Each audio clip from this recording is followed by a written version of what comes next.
Hace un tiempo tuve oportunidad de trabajar en un lugar, en una academia, donde enseñaban talleres de artes escénicas, baile, teatro, canto, actuación. Una de las primeras cosas que hice cuando llegué es preguntar si teníamos claro por qué la gente venía a buscar el servicio. Una cosa que siempre hay que hacer es preguntar si sabemos por qué la gente nos compra lo que estemos vendiendo, sea un producto o un servicio.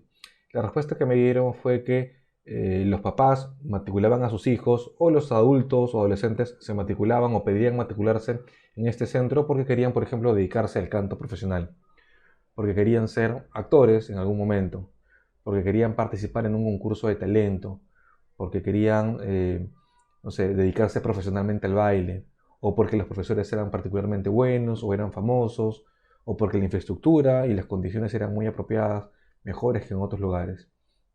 Lo que hicimos con mi equipo fue investigar, preguntarle a las personas por qué matriculaban a sus hijos en esos talleres o por qué ellos mismos se matriculaban.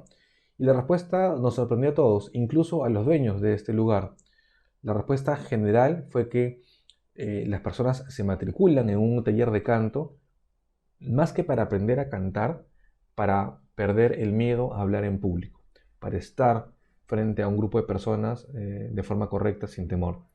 Buscaban los talleres de teatro para buscar que trabajar en equipo, para aprender a compartir espacios, experiencias. Lo buscaban sobre todo los papás con hijos únicos que no tenían hermanos, y buscaban que sus hijos estén en espacios distintos a los del colegio o a los de la casa, con los primos o los amigos, en lugares con otras personas de su edad para que aprendan a compartir, a trabajar de forma colaborativa.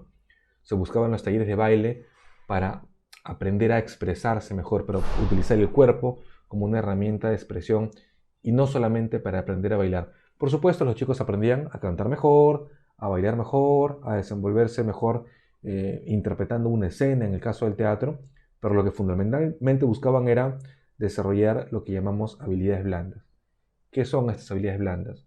¿Qué tan importantes son en los ámbitos académico, profesional o personal?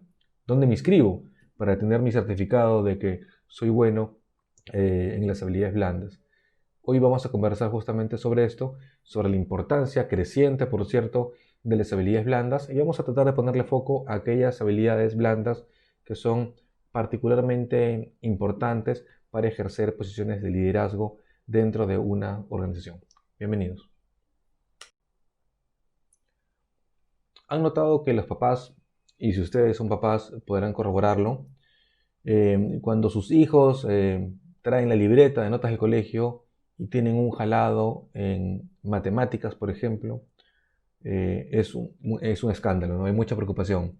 Si el jalado es en la clase de dibujo, de arte o de música, no hay mucha alarma. Pero si uno se jala en matemáticas, a uno le cae su cocacho, o nos caía un cocacho cuando estábamos más chicos. ¿Por qué? Porque tenemos esta creencia, esta tendencia a pensar que hay que ser bueno en matemáticas, porque si uno no es bueno en matemáticas, por ejemplo, no puede salir adelante, estudiar una carrera profesional, uno no es inteligente si no sabe matemáticas, o se cree que aquellos que dominan más las matemáticas son más inteligentes. Pero no vamos a hablar acá del tema de la teoría de las inteligencias múltiples, sino vamos a hablar de las habilidades blandas. ¿Qué pasa si yo no soy bueno en matemáticas? Y esto lo conversaba cuando trabajaba en un colegio y atendía a los papás que se preocupaban mucho por ese tema de las matemáticas. ¿Qué pasa si mi hijo no es bueno en matemáticas? ¿O qué pasa si su hijo no es bueno en matemáticas, pero por ejemplo es bueno trabajando en equipo, exponiendo una idea? Entonces, si yo no soy bueno en matemáticas, pero soy bueno trabajando en equipo y convocando gente, no importa. Al momento de desarrollar un proyecto, convoco a mi equipo, al que es bueno en matemáticas, aprendo de él, trabajamos en conjunto, me dejo guiar por sus conocimientos técnicos específicos en matemáticas, y al momento de exponer, expongo yo porque soy mejor comunicando ideas de lo que él es comunicando, de lo que él es comunicando. Él es bueno desarrollando problemas matemáticos y de repente no es bueno comunicando. Yo no soy bueno en matemáticas y soy bueno comunicando y trabajando en equipo, haciendo que las personas eh, puedan trabajar juntas para desarrollar un proyecto y sacarlo adelante. Entonces, si uno no es bueno en matemáticas, por ejemplo, no es el fin del mundo. Hay otras habilidades que pueden compensar esa carencia y son estas habilidades blandas en muchos casos. Pero ¿qué son finalmente las habilidades blandas?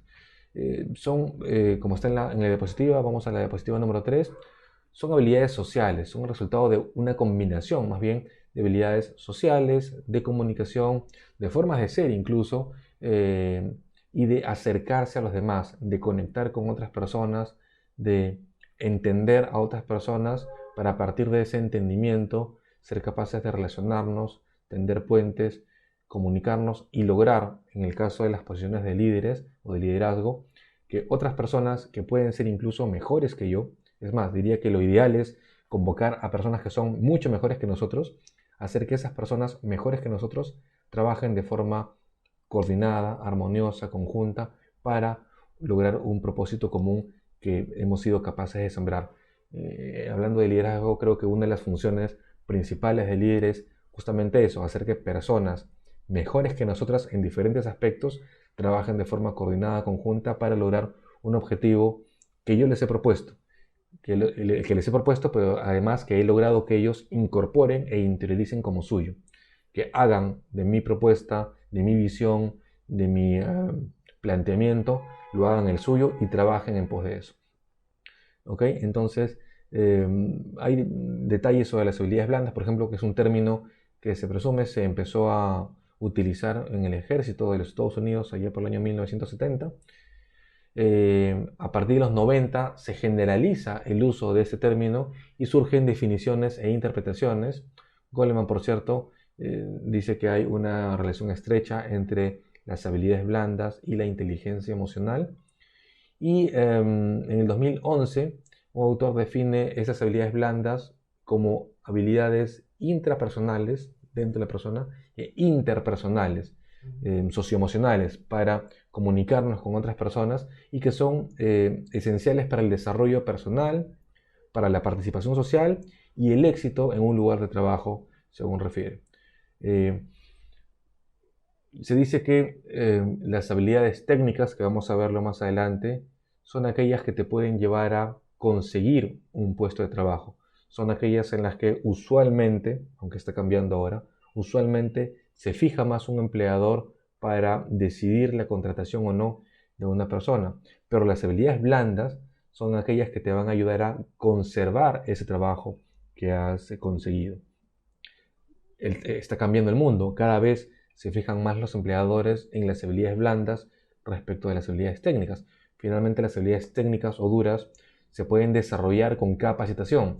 En cambio, las habilidades blandas tendría uno que haberlas desarrollado de más joven, de más chico, haber crecido con ellas para cuando uno llegue a una edad adulta las tenga más o menos desarrolladas y pueda ejercerlas de forma solvente. En la diapositiva 5 vamos a ver una diferencia entre las habilidades blandas o soft skills en inglés y las habilidades duras o hard skills.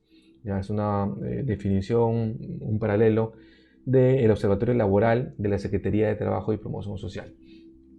Las habilidades blandas, vemos aquí, son cualidades personales relacionadas con inteligencia social, inteligencia emocional, qué tan hábiles somos para interrelacionarnos con los demás. Y no se aprenden en ningún sitio que otorgue un certificado. Se desarrollan, se potencian mientras más tenemos trato con las personas. Recuerden el ejemplo que les puse, por eso es que los papás buscaban matricular a sus hijos en cursos como canto o teatro, porque es el contacto con las personas el que te permite desarrollar este tipo de habilidades. Por eso es que los hermanos que tienen, que vienen de familias numerosas, con muchos hermanos, por ejemplo, desarrollan una mejor capacidad para negociar, porque si uno tiene muchos hermanos, uno tiene que negociar todo el tiempo. Uno negocia, por ejemplo, la atención de papá o mamá. Uno aprende a negociar, a conciliar el uso de un juguete, el canal que se va a ver en la televisión o quién es el que manda en el juego que se está jugando. Cuando uno no tiene hermanos y es hijo único, hay habilidades que cuestan un poco más desarrollar y por eso se buscan espacios como los talleres, el colegio, en fin. Y por otro lado, las habilidades duras o hard skills son habilidades y destrezas que sí se adquieren con el conocimiento regulado, sistematizado, más estructurado y con la experiencia profesional.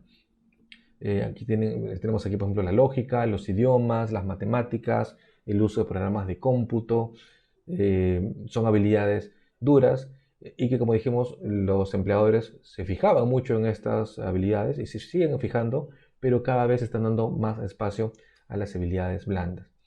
Entonces, en habilidades blandas tenemos, por ejemplo, el liderazgo, el trabajo en equipo, estamos en la diapositiva 6, la actitud de servicio, la efectividad, la negociación, la comunicación asertiva, la orientación al cliente, el liderazgo para el cambio, ese tipo de habilidades que tienen que ver con trato interpersonal e interpersonal.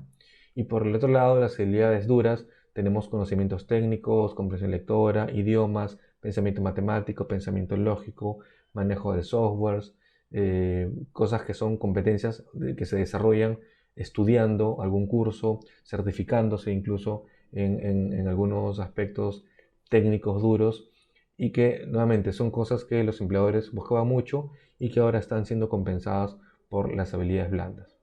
Entonces, pensemos por ejemplo cuando hemos postulado a un trabajo, ¿en qué se fijaba más el empleador?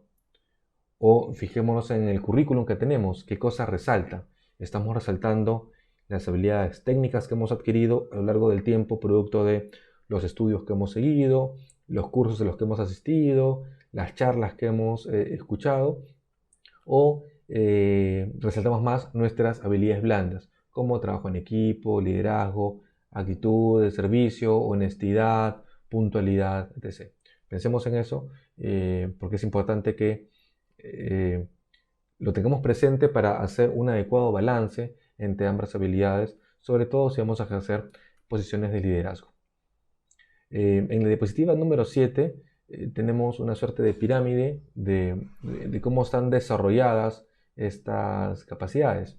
Al comienzo es una capacidad a secas, es el potencial que tenemos para aprender alguna cosa. Tenemos una posibilidad grande de aprender alguna cosa en específico. Luego, eso se transforma en una habilidad. Cuando este potencial que tenemos lo convertimos en una capacidad para realizar alguna tarea específica. Y la competencia es cuando esta capacidad nos sirve para realizar esa tarea específica, pero con un grado de maestría, de solvencia más desarrollado. Entonces ahí tenemos la diferencia entre una capacidad, una habilidad y una competencia. Vemos entonces que la habilidad incluso puede ser innata o es habitualmente innata y es esta posibilidad inherente que tiene la persona para hacer algo, para cumplir una función, para desarrollarse en algún ámbito. Pero esta habilidad requiere ser desarrollada y enriquecida, con rasgos individuales, personales, por supuesto, pero también requiere formación y práctica para lograr desarrollar esta habilidad de forma tal que seamos muy solventes o muy capaces de desempeñarnos alguna función. Vamos a ver ahora algunas competencias que han sido extraídas, por cierto, de un documento que les estoy adjuntando aquí en la carpeta, que se llama 120 competencias integrales de Johnny Tarsica y Marco Masis del 2013. Y hay en efecto 120 competencias y cada una tiene una escala para medir qué tan desarrollada está esa competencia.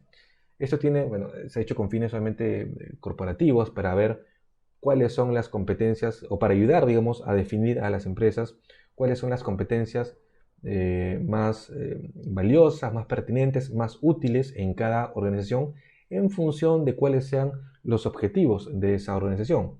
Estas competencias sirven además para diseñar los puestos. No es igual o no deben ser iguales las competencias y las habilidades que debe tener, por ejemplo, una persona que atiende al público en un banco, que una persona que atiende al público en, no sé, en un área de reclamos, que una persona que atiende al público en la oficina de admisión de un colegio o de un instituto. Las habilidades que se requieren son distintas. Cuando uno trabaja en el counter de atención de un área de reclamos, por ejemplo, debe tener una capacidad de comprender y de ponerse en el lugar de la otra persona mucho mayor que la que tienes que tener, por ejemplo, si estás en un colegio. Las personas vienen en un área de reclamos con una carga emocional, con un nivel de frustración elevado seguramente, con una energía muy marcada, y la persona que está del otro lado tiene que ser capaz de canalizar esa energía, de transmitirle seguridad, de transmitirle tranquilidad, de hacer que esa persona se sienta realmente escuchada, porque tal vez si ha llegado a nuestra área de reclamos es porque la persona que la atendió previamente en contrainstancia no supo escucharla, o la persona sintió que no estaba siendo realmente escuchada. Entonces, el perfil que debe tener una persona de atención en un área de reclamos es diferente al perfil que la persona de atención en un área de ventas, en un counter de un colegio, una persona que vende seguros, en fin. Entonces, este diccionario sirve de insumo para tomar, digamos, referencia las definiciones de las competencias para elaborar perfiles de puesto. He tratado de seleccionar las competencias que me parecen más pertinentes para tomar en cuenta en una posición de liderazgo, pero esto queda abierto a que ustedes revisen todas ellas, ojalá, y digan, o sea, que Carlos, me parece que esta competencia también es importante. Es más, dejemos aquí una actividad. Les voy a pedir que de una lectura de todas las 120 competencias, me digan cuál de ellas ustedes consideran que es importante y que no esté considerado en este listado rápido que vamos a ver durante la clase. Una o dos competencias que ustedes consideren que son importantes para ejercer una función de liderazgo y que yo no haya colocado en las diapositivas de esta sesión. Así que tenemos aquí una nueva actividad y pasamos a hacer una revista de las competencias que desde mi punto de vista considero son importantes para una posición de liderazgo.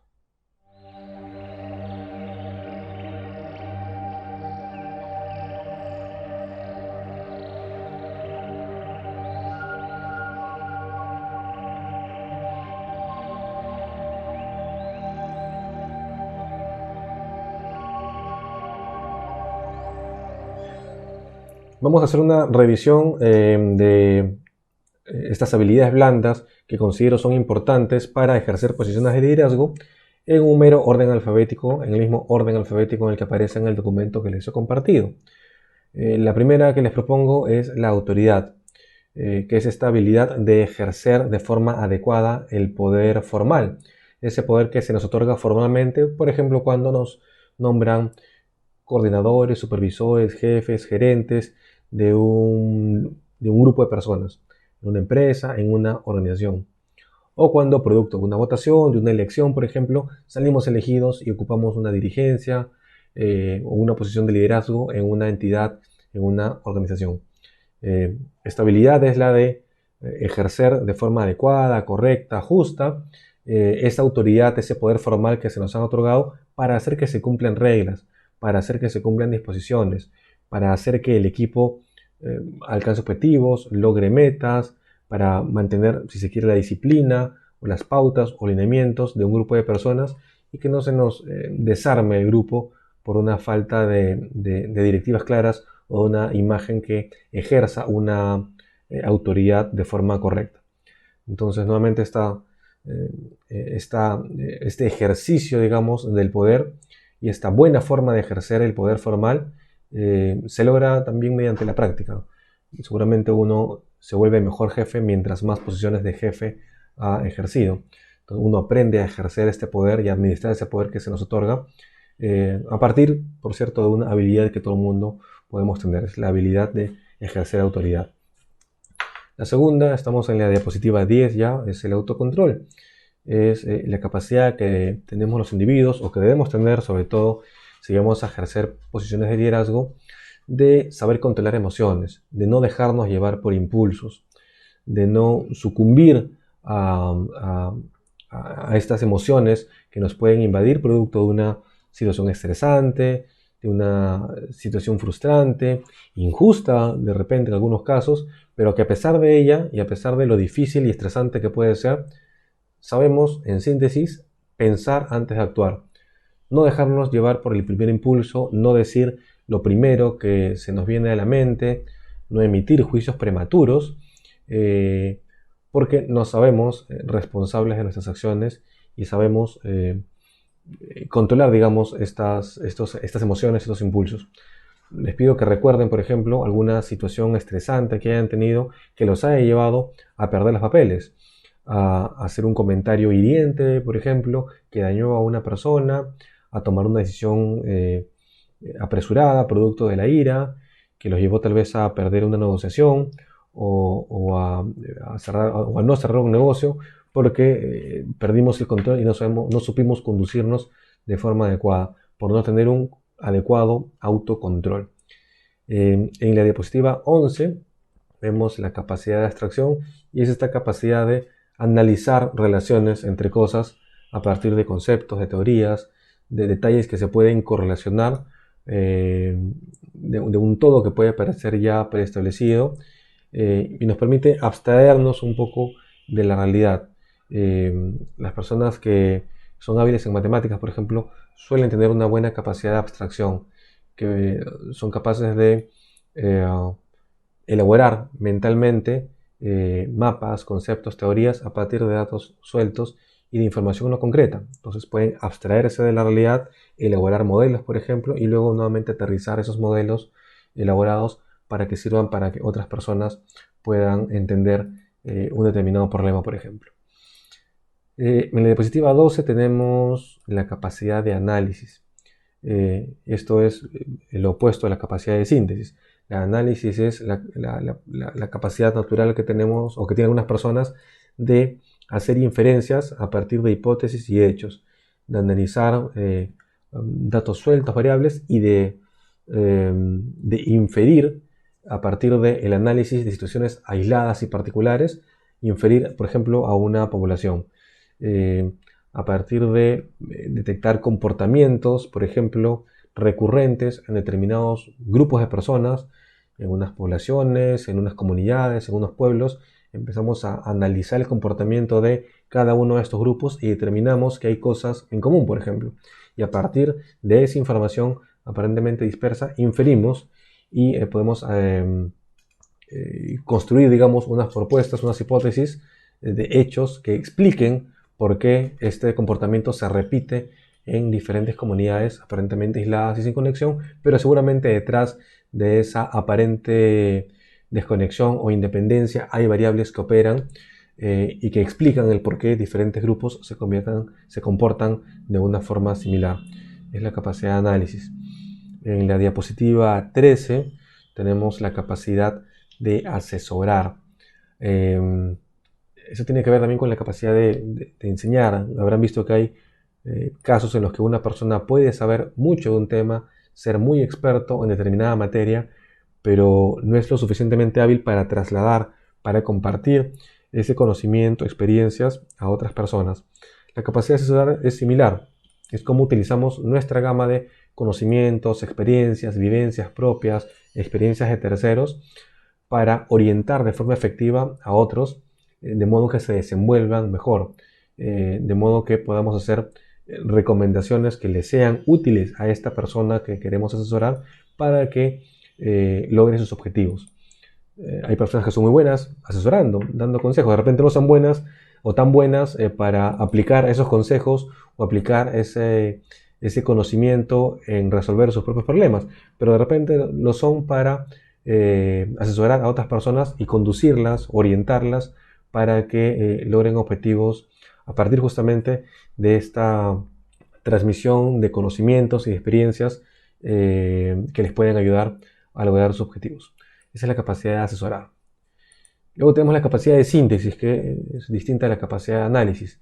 Es la capacidad que tienen algunas personas de resumir hechos, datos, construir indicadores tal vez, o incluso reportes que reflejen de forma correcta lo esencial de una situación, lo principal de un conjunto de datos, lo primordial de una circunstancia que estemos analizando. Entonces pueden resumir de forma adecuada, sin perder nuevamente la esencia, una serie de datos para que sean fáciles de entender para un grupo de personas. Por ejemplo, los gerentes aprecian mucho esta capacidad de síntesis, porque no pueden estar leyendo una serie de informes, de documentos, de información suelta, y una de las cosas que aprecian es que las personas que trabajan con ellos les lleven hacia sí lo más importante de las situaciones, las variables que mejor explican los fenómenos.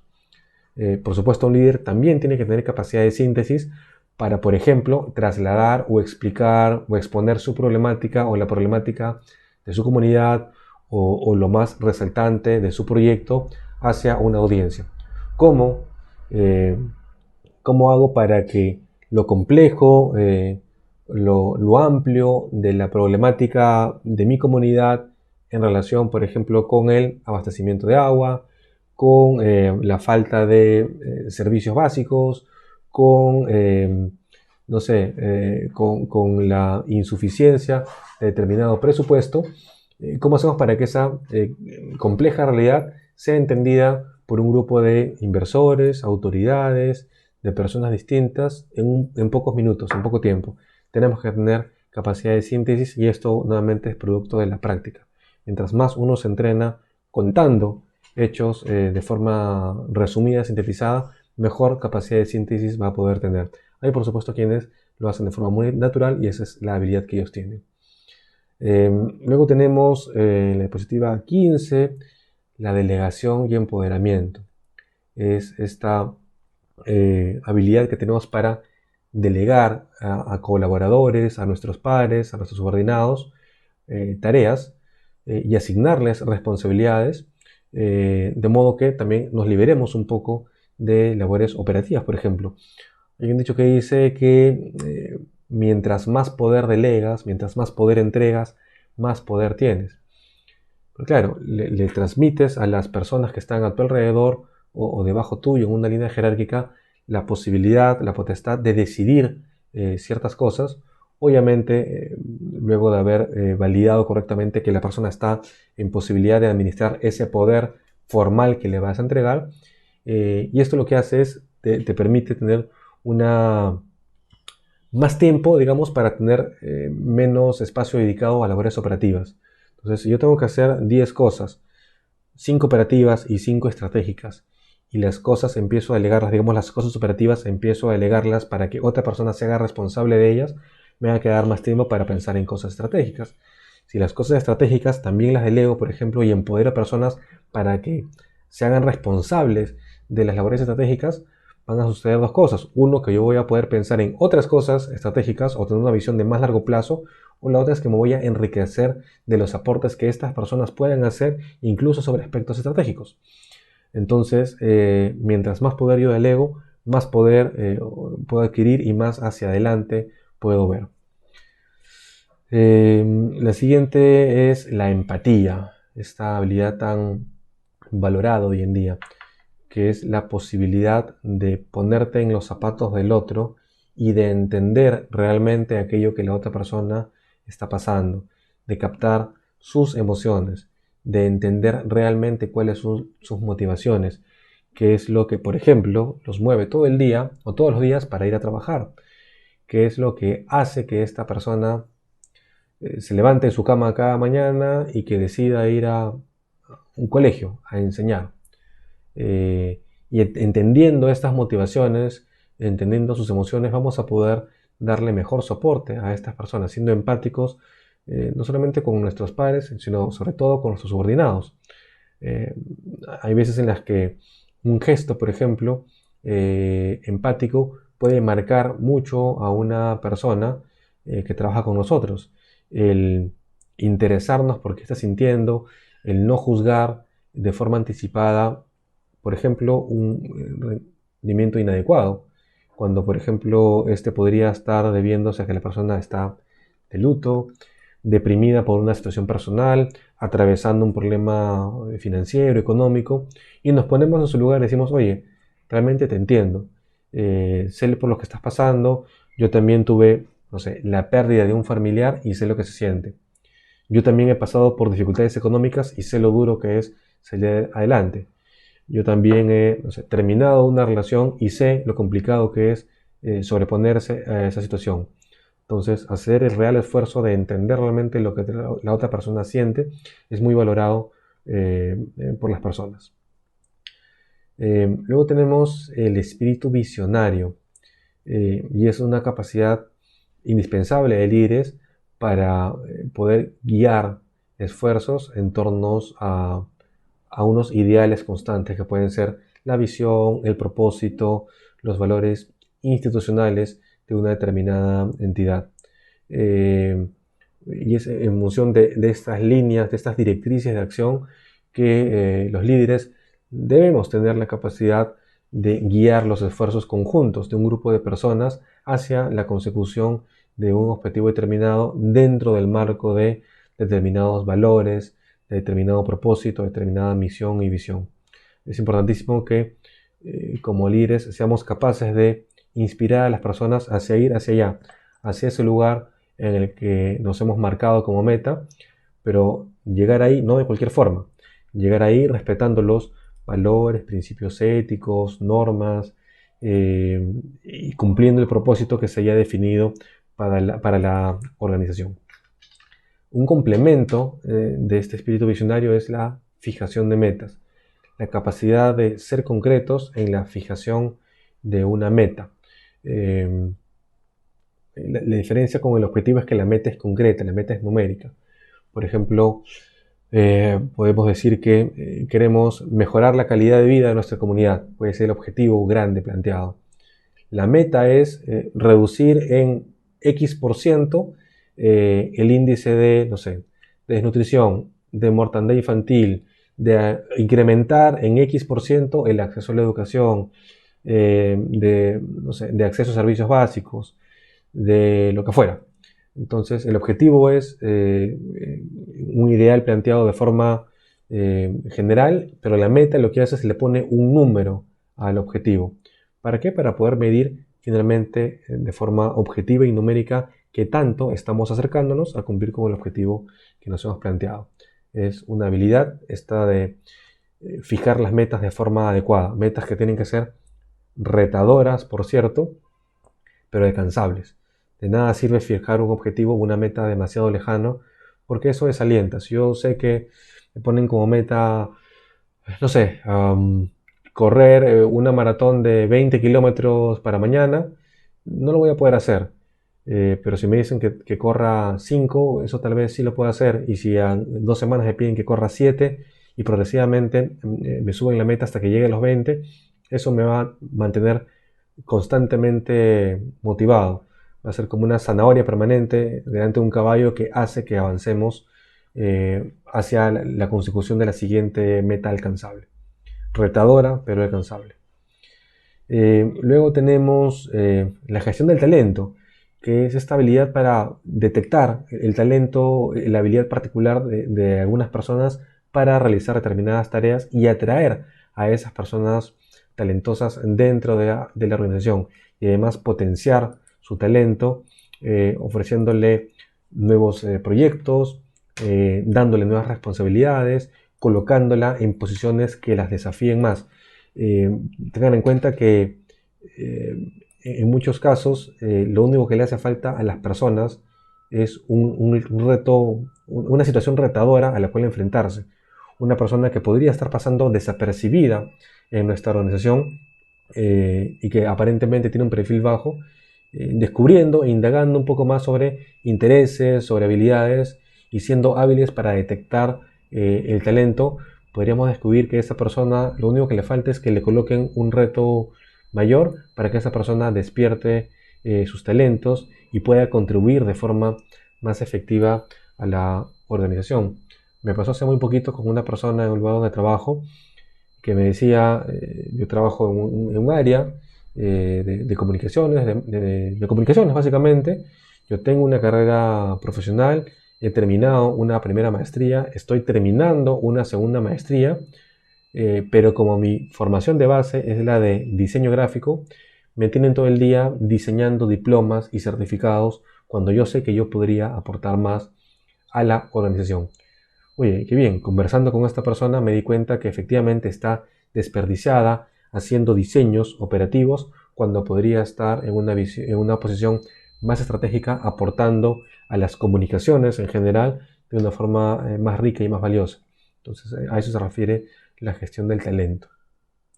En la siguiente diapositiva tenemos la integridad, que es la capacidad y la actitud, la predisposición, diría, para reconocer delante de otros que me he equivocado, que he tenido un error, que he tenido una omisión, y que me permite, a partir de este reconocimiento, aprovechar experiencias negativas como fuente de aprendizaje, como fuente de aprendizaje no solamente para mí, sino que sea lo suficientemente maduro de decir, me he equivocado en esto, ustedes no cometan ese mismo error.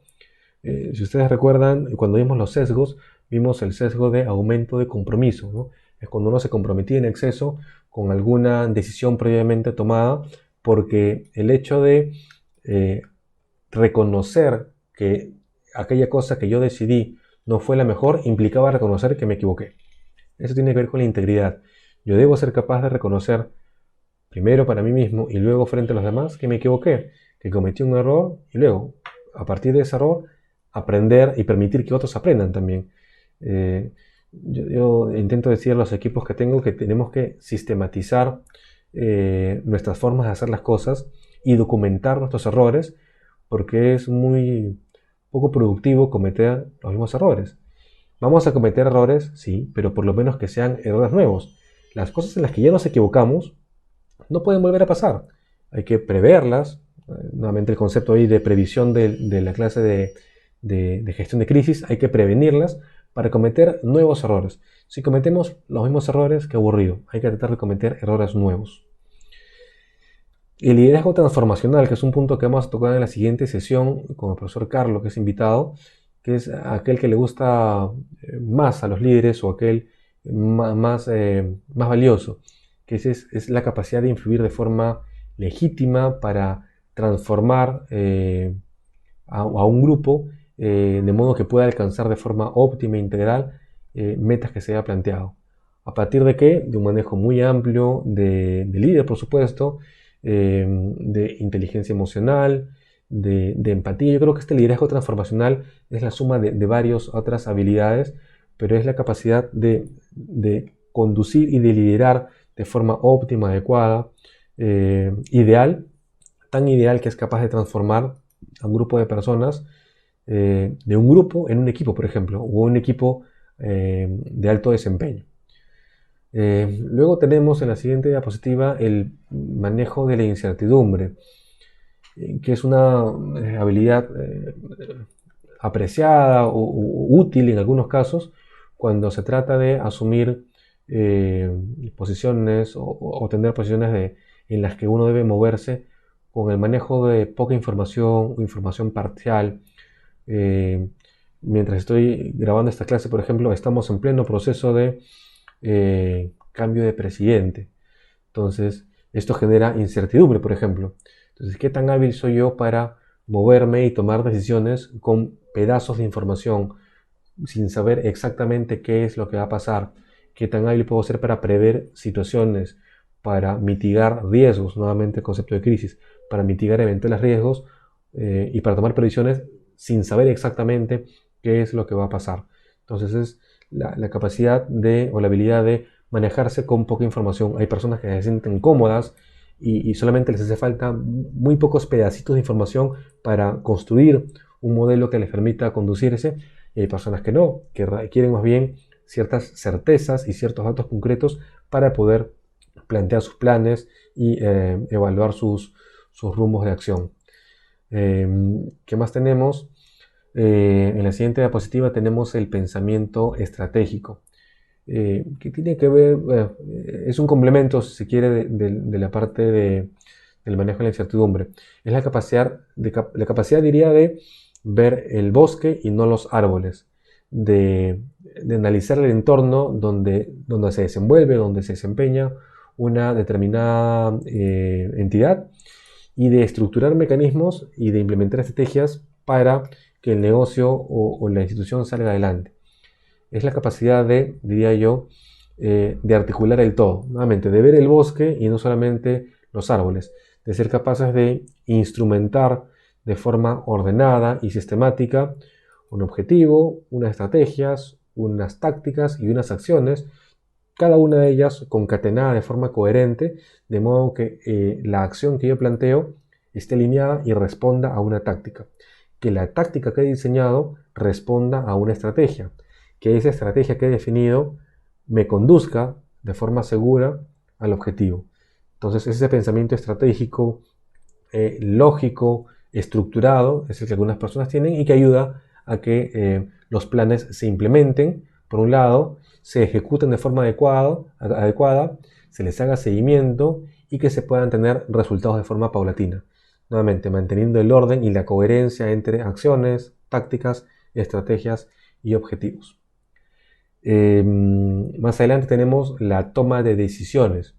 Esto es la capacidad para decidir de forma oportuna, analítica, técnica, lógica y luego de haber observado información previa. Hay personas que no toman decisiones, por más que les pongan, digamos, la decisión prácticamente servida al frente y dudan constantemente de aquello que están viendo. Y hay personas, por el contrario, que no, que son capaces de, llegado el momento, tomar una decisión, así esta sea una decisión drástica, sea una decisión dura, o sea una decisión que tal vez no haga feliz a la mayoría o a nadie, pero que es, al fin y al cabo, una decisión necesaria. Por ejemplo, producto de la cuarentena que vivimos, muchos gerentes tuvieron que tomar, o tuvimos que tomar la decisión, por ejemplo, de recortar equipos, de no renovar algunos contratos, porque mantener a las personas, a todas en la empresa, ponía en riesgo la supervivencia de toda una entidad que se había visto, pues obviamente, disminuida en ingresos y por querer continuar albergando y dándole trabajo a todos, íbamos a poner en riesgo la continuidad del negocio. Hay personas, gerentes, comerciantes, empresarios que no tomaron a tiempo estas decisiones y que finalmente han visto que sus negocios quebraron porque no decidieron de forma adecuada o de repente porque no supieron manejarse en incertidumbre. Ahora es muy fácil de decir lo que pasó, pero digamos en marzo, en abril, cuando las personas no sabían qué iba a pasar ni cuánto iba a durar la cuarentena y que el gobierno extendía de 15 días en 15 días el confinamiento, era complicado tomar una decisión. Hay quienes dijeron, bueno, mi negocio no puede continuar o no puede continuar de esta manera. Debo decidir, renegocio el contrato de alquiler, le pido a unas personas que dejen la empresa porque no voy a poder pagarles. Cambio mi giro de negocio y ya dejo de ser una tienda o una tienda de ropa y me convierto en una tienda de verduras, por ejemplo. Entonces, esa capacidad de tomar decisiones de forma oportuna es la que permitió que muchos negocios sobrevivan. Luego tenemos el trabajo en equipo. Nuevamente es la capacidad de, como su nombre lo dice, de promover que las personas trabajen de forma colaborativa, eficiente, en un determinado grupo para lograr un determinado fin. Es la capacidad de integrar los esfuerzos para lograr resultados tangibles. Es la habilidad de saber aprovechar las fortalezas de cada uno de los miembros para que estos miembros pongan sus fortalezas, sus habilidades al servicio del logro de un determinado objetivo. No todos sabemos trabajar en equipo o saben trabajar en equipo. Hay personas que les es muy natural. Ponía el ejemplo en la mañana, al comienzo de la diapositiva, de qué pasa si yo no soy bueno, por ejemplo, en matemáticas, pero soy bueno trabajando en equipo. Yo convoco pues a la persona que es buena en matemáticas, convoco al que es bueno en estadística, convoco al que es bueno en otra competencia técnica que tal vez yo no tenga, y los pongo a trabajar en equipo porque soy bueno articulando, negociando, conciliando, tendiendo puentes, resolviendo diferencias entre el equipo para que la dinámica de trabajo no se estanque y pueda fluir de modo que podamos lograr los objetivos trazados. Esas son las que me parecen las habilidades fundamentales que debería tener un líder. Y recuerden, les pido que leyendo, revisando el documento que les he compartido en la carpeta, los invito a que me digan qué habilidades ustedes consideran que debería tener también un líder y que no han sido colocadas en esta lista corta. Y una segunda actividad que les pido es la siguiente. Escojan 2, 3 habilidades que ustedes consideren que son las fundamentales para un líder y díganme qué tan desarrolladas están en ustedes mismos esas habilidades. Digamos, por ejemplo, trabajo en equipo yo considero que es fundamental para, para liderar un equipo, y en trabajo en equipo soy particularmente bueno. Muy bien. Y digamos otra habilidad que es la del manejo de incertidumbre. En esa habilidad creo que estoy todavía en proceso de desarrollo, o que no la tengo para nada desarrollada. Entonces elijan esas habilidades y cuéntenme por favor qué tan desarrolladas están en ustedes mismos esas habilidades. Y después pueden incluso validarla con otros compañeros del equipo. Oye, yo considero que estas cuatro son habilidades fundamentales para un líder. Considero que la habilidad 1 la tengo muy bien desarrollada, que la habilidad 2 la tengo también muy bien desarrollada, la habilidad 3 más o menos, y la habilidad 4 creo que no la tengo para nada desarrollada. ¿Coincides conmigo? Y recibiremos un feedback a ver qué tan desarrollada cree la otra persona que tenemos nuestras habilidades blandas propias de un líder. Bien, ahí tienen la diapositiva que se llama dinámica, qué tenemos y qué nos falta. La explicación de cómo les pido que desarrollemos esta actividad, ¿no? De las cuatro habilidades que un líder debe tener y qué tan desarrolladas las tiene cada uno de ustedes. Para concluir, me permito compartirles un dato interesante, que es un estudio de Ipsos, que es una consultora importante en el país. Y es un estudio del 2018, más o menos reciente diría, que se llama Imagen del egresado universitario entre los empleadores. Le preguntaron a un conjunto de empleadores, a 150 ejecutivos, es más, de áreas de recursos humanos, de empresas que facturaban 9 millones o más de soles al año. Le preguntaron qué tan importantes consideraban que eran las habilidades blandas respecto a las habilidades duras. El 60% dijo que eran más importantes las habilidades blandas, y un 40% que eran más importantes las habilidades duras o habilidades técnicas. Entre las habilidades blandas más importantes que estos 150 ejecutivos resaltaban estaba la disposición a aprender, importantísimo, la disposición a aprender, la comunicación, la adaptación a cambios y el trabajo en equipo.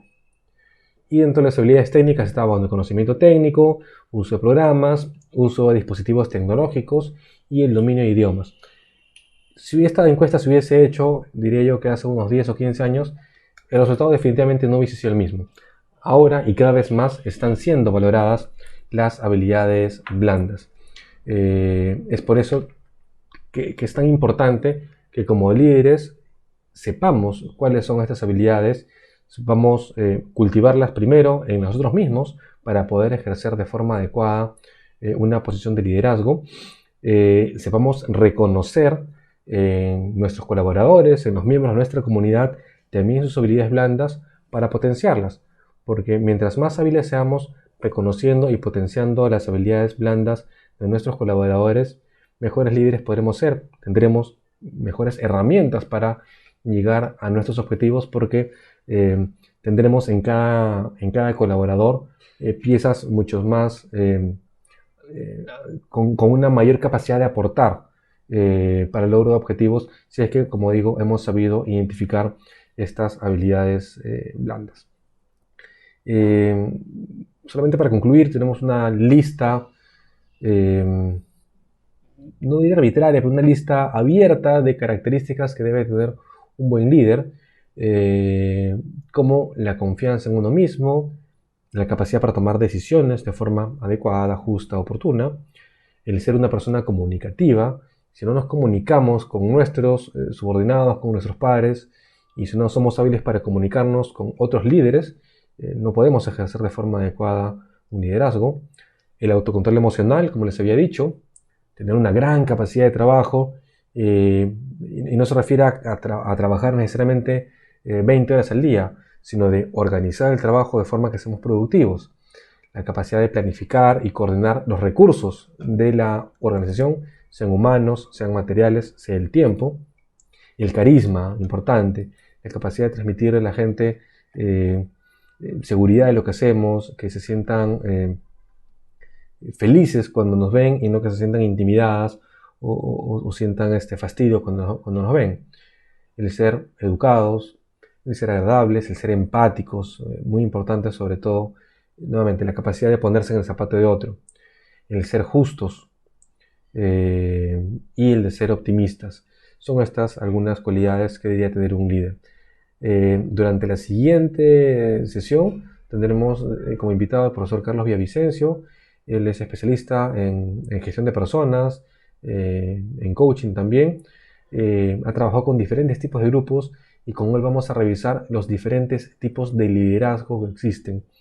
Vamos a revisar 6 u 8 tipos de liderazgo y además vamos a hacer el ejercicio de tratar de identificar personas que sean reconocibles por todos nosotros para ver qué tipo de liderazgo tenía o tiene cada una de estas personas.